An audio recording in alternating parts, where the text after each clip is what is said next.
Just wanted to, before we take the Lord's Supper, I just wanted to speak a word of encouragement to our young people from our Baptist Catechism. This is the one that we spoke about. Remember that we might start doing this at the beginning of each service. So I just wanted to look at the section 10 from the Baptist Catechism that talks about the Lord's Supper. So question 102 says, what is the Lord's Supper? And basically it summarizes the Lord's Supper as being something Jesus commanded us to do. It's an ordinance, right? His death is shown forth, and we become spiritual partakers of him for our spiritual nourishment and our growth in grace. So that's question 102. Question 103 asks the question, who should take the supper? And generally, the Reformed Church has always emphasized that those who are baptized after they've repented from their sins and believed are the ones who take the Lord's Supper. Now, when you're talking about unbelievers, that's quite simple. Like I remember when I was in Emmanuel Church in Auckland a few years back, there was a new believer, a guy called Kevin at my work. He started attending our work Bible study. He became a believer.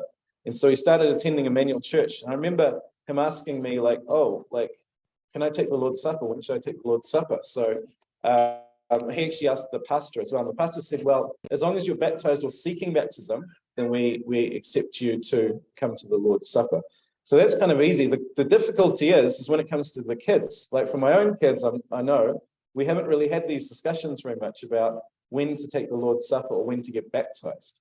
So I just wanted to take this opportunity to encourage our children or the children in the church to seek baptism.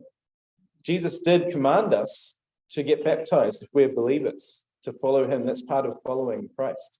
So I would encourage you, if you want to get baptized, talk to your parents first about that, and then eventually we'll have a discussion together as well.